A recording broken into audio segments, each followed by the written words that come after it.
I destroyed my marriage while my husband was out working on our ranch. And the worst part is, I'm not sure I regret it. My name is Sarah. I'm 42 years old. And for the past 6 months, I've been living the most intense emotional roller coaster of my entire life. What started as innocent conversations under the Texas sun turned into something I never imagined possible, something that made me question everything I thought I knew about myself, about love, and about the life I built over 20 years of marriage. Let me take you back to where it all began, because I need you to understand that I'm not a bad person. At least, I don't think I am. My husband Robert and I own a cattle ranch outside of Austin, about 2 hours from the city. We've been married for 23 years, and for most of that time, things were good. Not perfect, but good. Robert is a hardworking man, dedicated to the ranch, to providing for our family.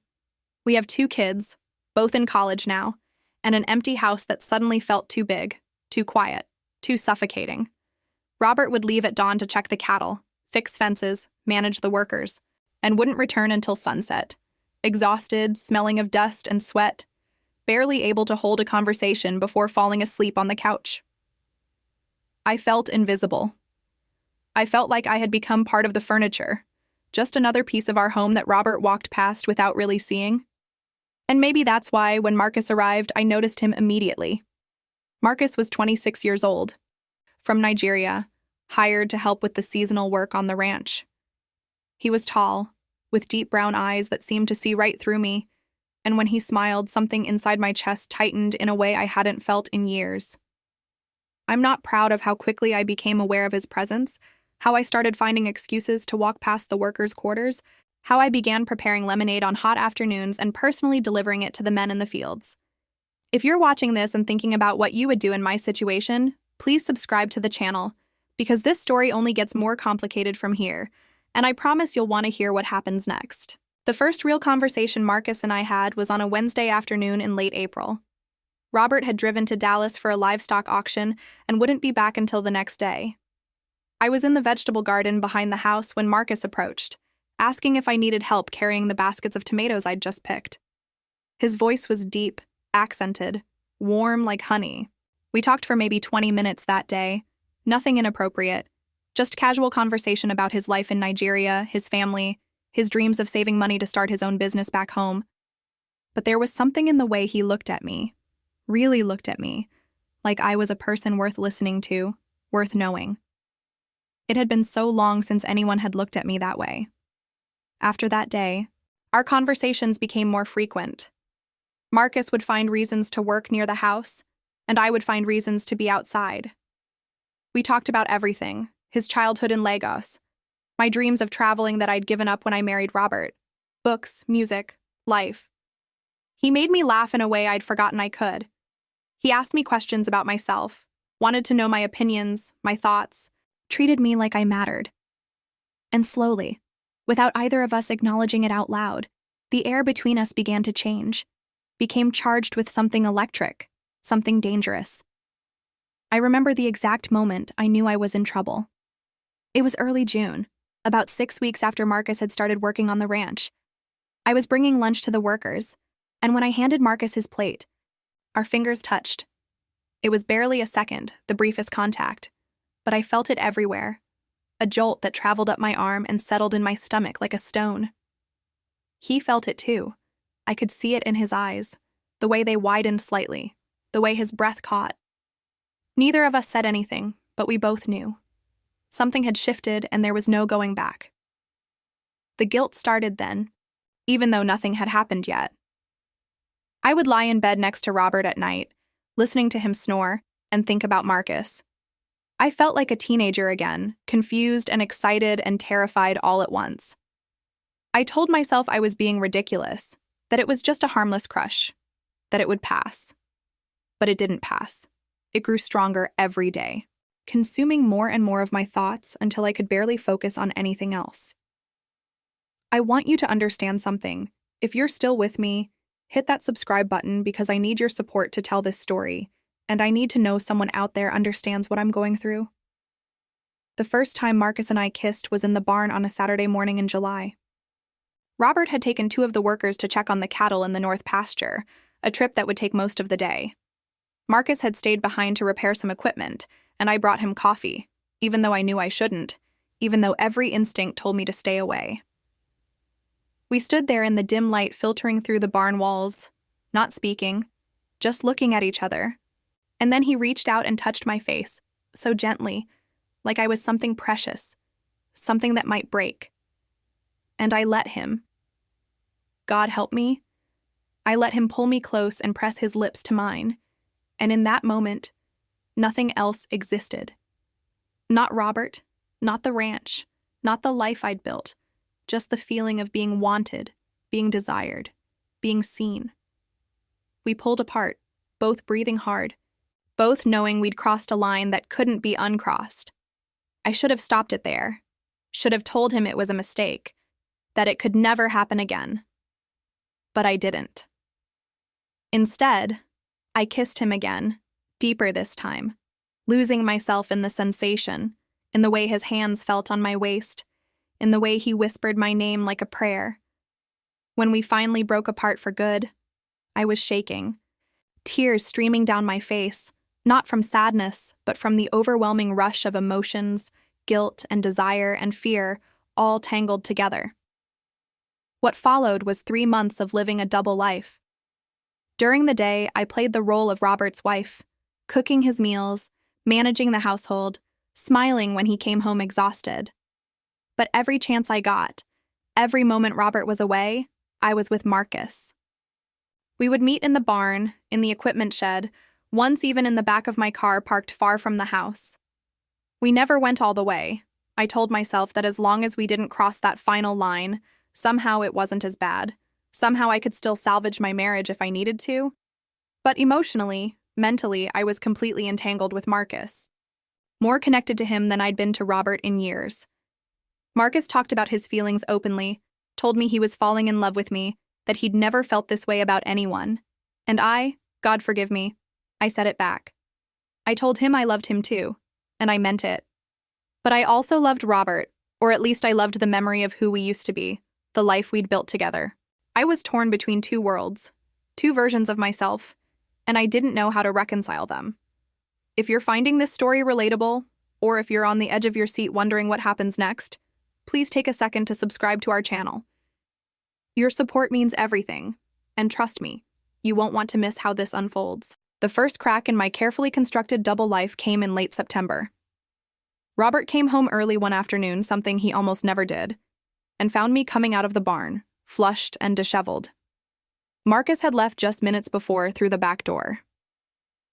Robert looked at me strangely, asked if I was feeling all right, said I looked upset. I lied, told him I'd been moving hay bales and was just tired and overheated.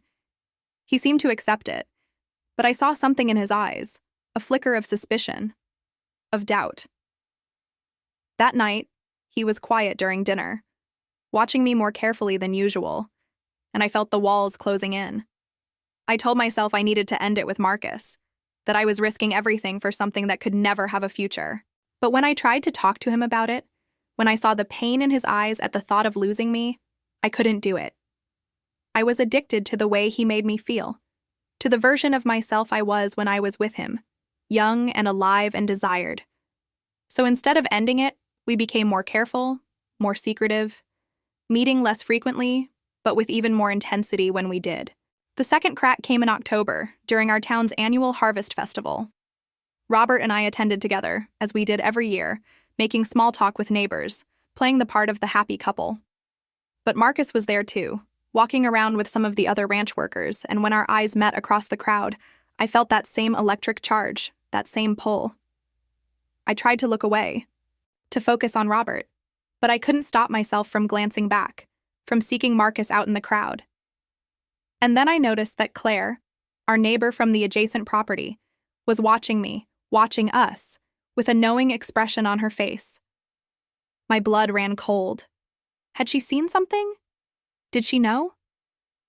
I spent the rest of the festival in a state of panic, jumping at every sound, certain that at any moment someone would confront me, expose me, destroy everything. That night, I barely slept. I lay next to Robert, listening to his breathing, thinking about how devastated he would be if he found out, about how it would destroy him, destroy our family, our reputation in the community. I thought about our children, about what they would think of me, whether they could ever forgive me. And I thought about Marcus, about the impossible situation we'd created, about how there was no way forward that didn't involve someone getting hurt. The next morning, I decided I had to make a choice. I couldn't keep living this lie, torn between two men, two lives. But as I prepared to go find Marcus, to end it once and for all, Robert did something that shattered me. He came up behind me in the kitchen, wrapped his arms around me, and told me he loved me. Just like that, out of nowhere, something he rarely said anymore. He told me he knew he'd been distant, focused too much on work, and that he wanted to do better, wanted us to reconnect, maybe take a trip together, just the two of us, like we used to before the kids, before the ranch consumed everything. I stood there in his arms, feeling the weight of his love, his trust, his faith in me, and I wanted to die. Because in that moment, I realized that Robert did still love me. He just showed it differently, through his hard work, through providing for our family, through staying when things got hard instead of running away like I was doing. And I also realized that I loved him too, differently than I loved Marcus, but just as real, just as deep. Please, if you're invested in this story, subscribe to the channel because what I'm about to tell you next changes everything, and you need to hear it. I decided to end it with Marcus that same day. I met him in our usual spot behind the old storage barn, and I told him we couldn't do this anymore, that I loved my husband, that I'd made a terrible mistake. Marcus took it harder than I expected. He didn't yell or get angry, but I could see the devastation in his eyes, the tears he tried to hide. He told me he understood, that he knew it was impossible from the beginning, but that didn't make it hurt any less. We stood there for a long time, just holding each other, crying, saying goodbye to something that was never really ours to begin with. I thought that would be the end of it, that I could move forward, repair my marriage, put this chapter behind me. But the universe, or fate, or God, had other plans. 2 weeks after I ended things with Marcus, I discovered I was pregnant. At first, I thought it was impossible. Robert and I hadn't been intimate in months. We'd both been too tired, too distant, too caught up in our own worlds. But then I remembered one night, about 10 weeks earlier, after Robert had a few beers at a neighbor's barbecue, when he'd been more affectionate than usual, more present. It had been brief, almost forgettable, but it had happened. The panic that seized me was unlike anything I'd ever experienced. Was this baby Robert's? It had to be, the timing made sense. We'd been together right around when I would have conceived. But there was a tiny, terrifying possibility that it could be Marcus's. We'd never gone all the way, but there had been moments, close calls, times when we'd come dangerously close to crossing that final line. My mind raced through every encounter, trying to remember exactly what had happened, when it had happened, calculating dates and probabilities until I couldn't think straight anymore. I couldn't tell Robert about the pregnancy, not yet. Not until I knew for sure who the father was. But I also couldn't tell Marcus, couldn't give him false hope if the baby wasn't his. So I carried the secret alone, the weight of it crushing me, making it hard to breathe, hard to function, hard to pretend everything was normal. I scheduled an appointment with a doctor in San Antonio, 2 hours away where no one would recognize me, and asked about paternity testing during pregnancy. The doctor explained that it was possible but carried some risk, and that I'd need DNA from both potential fathers. My heart sank. How could I possibly get Robert's DNA without him knowing? And if I approached Marcus, he'd know about the baby, would want to be involved, would complicate everything even further. If this story is keeping you on the edge of your seat, please hit subscribe. I promise you what happens next is something none of us saw coming. I decided to wait, to let the pregnancy progress and hope that somehow the answer would become clear. But as the weeks passed and my stomach began to show, I knew I was running out of time. Robert was thrilled when I finally told him about the baby. He cried, actually cried tears of joy, said it was a miracle, that he thought we were done having children, but this felt like a blessing, a new beginning for us. His reaction made me feel even worse, made the guilt settle deeper into my bones. Marcus approached me one day in late November, about a month after I'd told Robert about the pregnancy. He'd heard the news from the other workers, and he needed to know, needed to ask the question I'd been dreading. Was it possible the baby was his? I looked at this young man who'd turned my life upside down, who'd made me feel alive again, and I lied. I told him no, that it wasn't possible, that Robert was definitely the father. I watched his face crumple, watched him nod and walk away, and I hated myself more than I ever had before. The pregnancy progressed, and with each passing day, I became more convinced that this baby was Robert's. The timing really did make sense, and I clung to that certainty like a lifeline, like if I believed it hard enough, it would erase all the doubt, all the fear. Robert was attentive during my pregnancy in a way he hadn't been in years, coming home earlier, helping around the house, talking about names and nurseries and the future. We were reconnecting, slowly building back what we'd lost, and I let myself believe that maybe we could survive this. Maybe I could leave my mistakes in the past and move forward. Marcus gave his notice in January, said he was moving to Houston to work in construction, that he needed a fresh start. I knew it was because of me, because staying on the ranch was too painful, a constant reminder of what we'd had and lost. He left on a cold Tuesday morning, and I watched from the kitchen window as his truck drove away, carrying with it the most intense, complicated, devastating relationship of my life. I felt relief and sadness and grief all mixed together, but mostly I felt like I could finally breathe again, like maybe the worst was behind me. The baby was born in early April, a healthy, beautiful boy we named Jacob. He had Robert's nose, my mother's chin, and the most perfect tiny fingers I'd ever seen. Robert was over the moon, barely able to put Jacob down, talking about teaching him to ride horses and manage the ranch, about the legacy we were building together. And I looked at my son, at this perfect little person, and I felt love overwhelm everything else, all the guilt, all the fear, all the doubt. This was my child, mine and Robert's, and I would protect him, protect this family no matter what. But then, when Jacob was about 6 weeks old, I noticed something. His eyes, which had been the standard newborn blue, started to change color. They were becoming brown, dark brown, almost black. Both Robert and I have light eyes. Mine are green, and his are blue. I told myself it didn't mean anything, that genetics are complicated, that my grandmother had dark eyes, and maybe Jacob took after her. But the doubt, that tiny seed of doubt I'd tried so hard to bury, started to grow again. Please subscribe to this channel if you want to know how this story ends, because I'm about to tell you something that will change everything you think you know about this situation. I started researching eye color inheritance obsessively, reading genetics articles at 3 a.m. while feeding Jacob, trying to find any explanation that didn't involve the conclusion I was terrified of reaching. The science was complicated, but the basic truth was simple. While it's not impossible for two light-eyed parents to have a dark-eyed child, it's extremely rare, and as Jacob grew, other features started to emerge. The texture of his hair, the shape of his face, the tone of his skin, just slightly darker than either Robert's or mine. Robert never questioned it, never even seemed to notice. He was so happy, so completely in love with Jacob, that he saw only what he wanted to see, his son, his heir, his second chance at fatherhood. But I couldn't stop seeing what I was afraid was there, the shadow of another man in my child's face. I went back to that doctor in San Antonio when Jacob was 3 months old, and I ordered a paternity test. I used a sample from Robert's toothbrush, collected DNA from Jacob during a diaper change, and sent it all off to a lab, requesting that the results be sent to a P.O. box I'd rented in the next town over. Then I waited, 3 of the longest weeks of my life, barely sleeping, barely eating, existing in a state of constant anxiety that I could barely hide from Robert.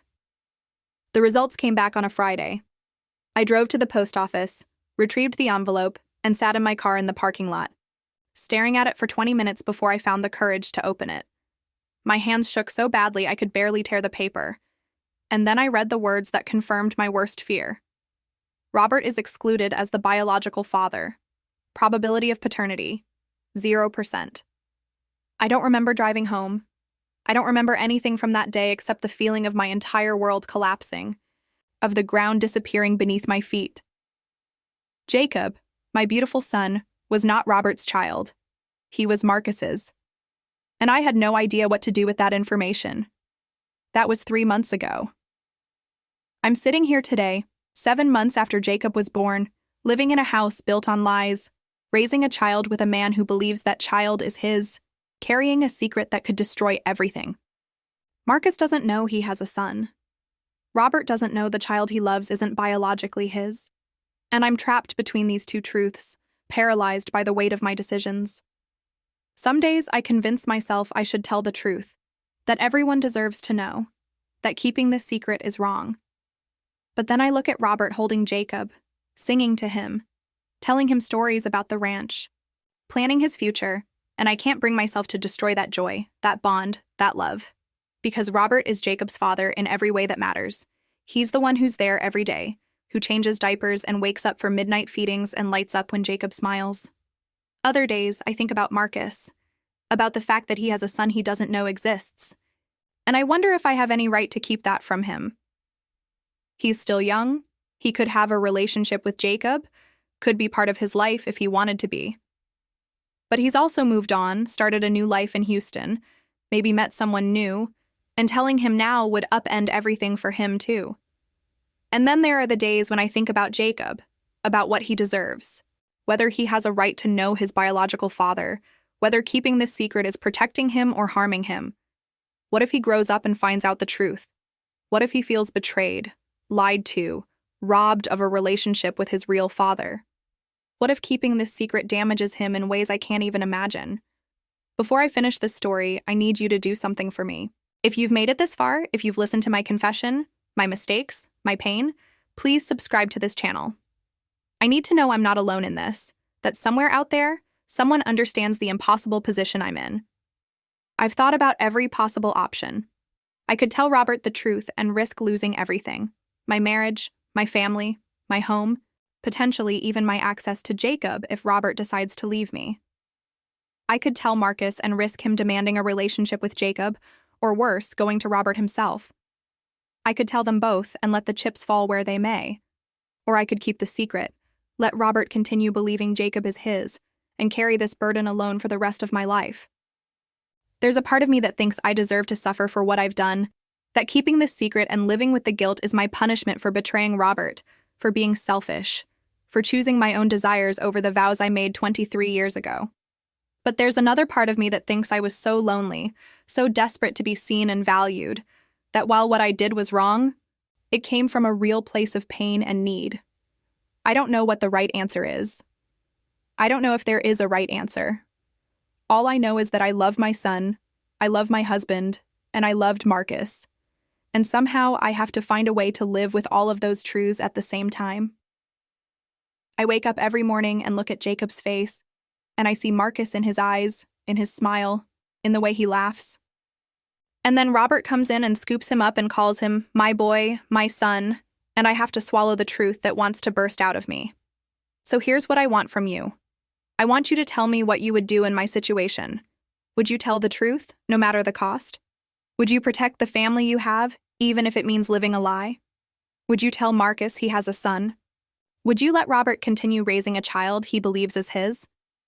Do you think I'm a terrible person who deserves whatever consequences come my way? Or do you think I'm just human, flawed and broken and trying my best in an impossible situation? Leave your comments below. Tell me your thoughts. Be honest. Even if it's harsh, even if you think I'm the worst person in the world, I need to hear it. I need perspectives outside my own head, outside this suffocating secret. And please, subscribe to the channel, because I don't know what I'm going to do next. And I might need your support, your advice, your wisdom to help me figure it out. The truth is, I destroyed my marriage the moment I kissed Marcus in that barn. I destroyed it even before that, probably, when I let myself stop seeing Robert as a person and started seeing him only as an obstacle to my happiness. But I also saved something too, maybe. I saved the family we have now, the relationship between Robert and Jacob, the peace and stability of our home. And I don't know if that makes me a hero or a villain, a protector or a coward, What I do know is that every choice has consequences, and I'm living with mine every single day. So I'm asking you, what would you do in my place? How do you live with a secret that could destroy everything? How do you move forward when there's no clear path, no right answer, only impossible choices and unforeseeable consequences? Please subscribe, comment, share your thoughts. I need your voices to help guide me through this darkness, to help me figure out what comes next. Because right now I'm lost, and I don't know if I'll ever find my way back to solid ground. What would you do?